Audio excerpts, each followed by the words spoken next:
Now, some of you are asking here seriously that why is it that the opposition, or I do say that the opposition and the people in government are all the same.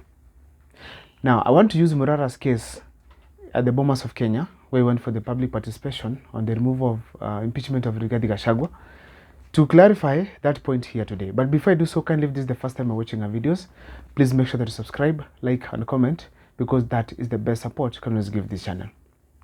Now, I want to give you that picture that I saw at the Bomas of Kenya, and basically make the conclusion on what I mean by that the opposition as we speak right now in the country and also the government are all the same.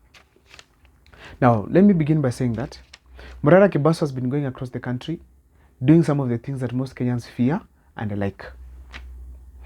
Murara Kibaso has been exposing the government on some of the projects that are stalled and has been showing how corruption has been taking place in various projects and various parts of this country. This is something that every Kenyan has liked. So as we speak right now, Murara Kibaso was doing the right thing.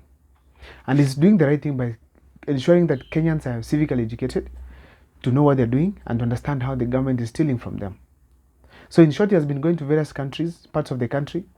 Particularly, he has even gone to Eldoret, where the president comes from. He has shown various projects, including an airport, an airstrip, where maize has been planted, yet it was launched, money used to launch it and even design it in some way.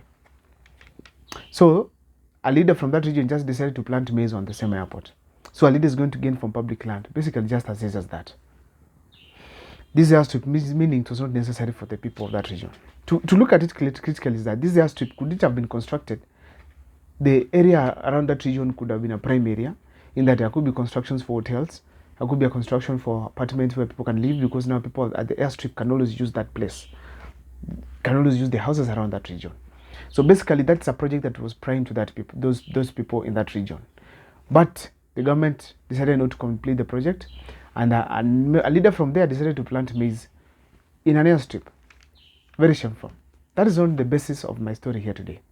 Today I want to talk about the Murara case. I was just simply giving the story about the airstrip to show you that what Murara was doing was a genuine and good thing in this country. But the president and his people decided to take him as an enemy of the people, because simply of exposing the government. Nevertheless, it has happened and they have hated Murara. Now, Murara went to Bomas of Kenya for their participation, and there are a few things that I noted from there. One of them, it is that Murara did not go there to fight. He was not prepared to go and fight, because when he went into the room, he was alone.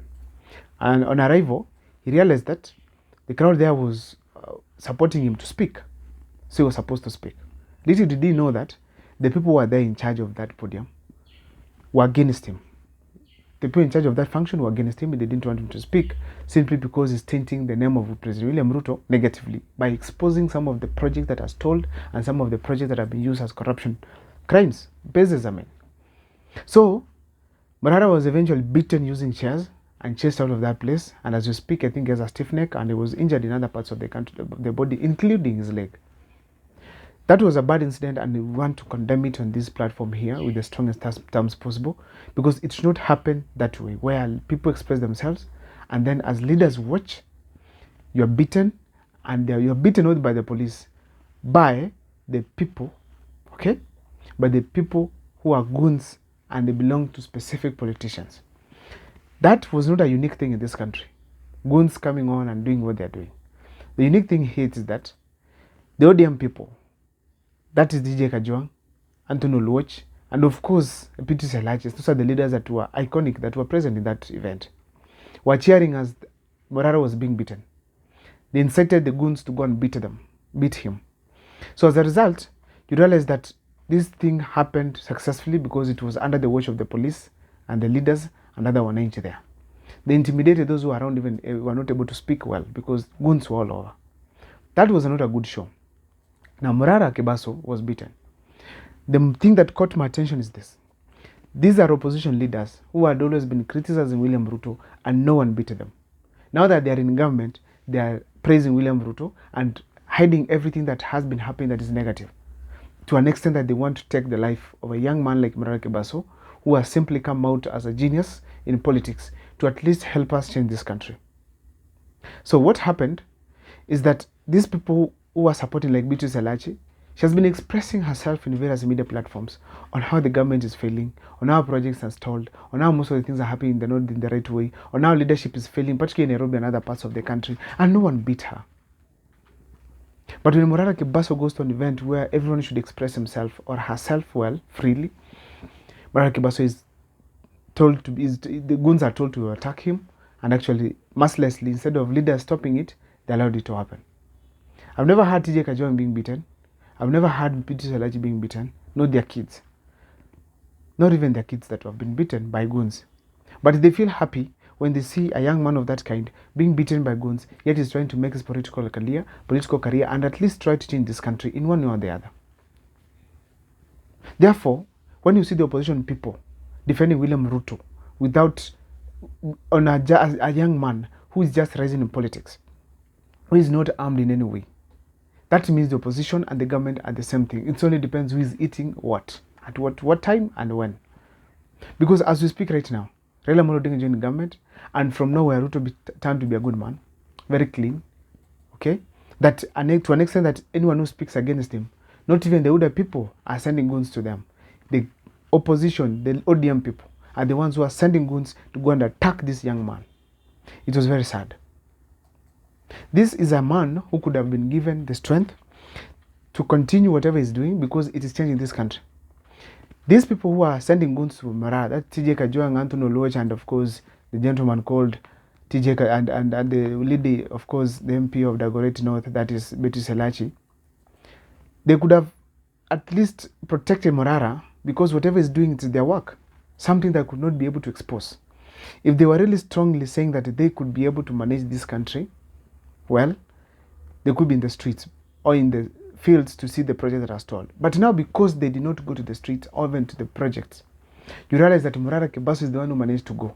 The best thing, they could have just protected him to continue whatever he's doing, so that at least the development can be realized in this country, because themselves, they cannot point out some of these projects because they're already dancing to the tune of the government. Therefore, it could have been ideal if these leaders could have protected Morara Kibaso. But being an opposition makes it much more interesting in that they were supposed to be at the forefront to ensure that Morara Kibaso is safe. But instead, they went ahead to allow Morara Kibaso be beaten mercilessly, being chased out of that place by goons, and eventually Morara Kibaso got injured.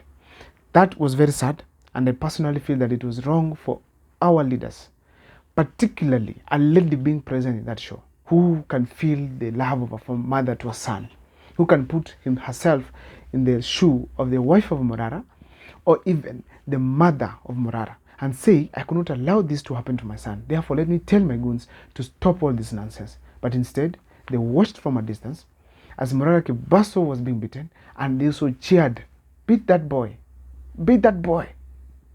Kijana, this boy. The other one is here, mpige. Then other one cheering. I mean, that is not the way we should always treat young leaders who are upcoming in this country. This is a big lesson that right now, all leaders across the country, all leaders within any spectrum, particularly the young men in this country, should condemn it and actually ask various leaders in this country to ensure that they do not repeat such kind of a horrible mistake that can put someone's life in danger. That is my video there and there. Can leave this the first time once again you are watching our videos. Please make sure to subscribe, like and comment, because that is the best support you can always give this channel. My name is Abel Mugwa. See you next time for more videos.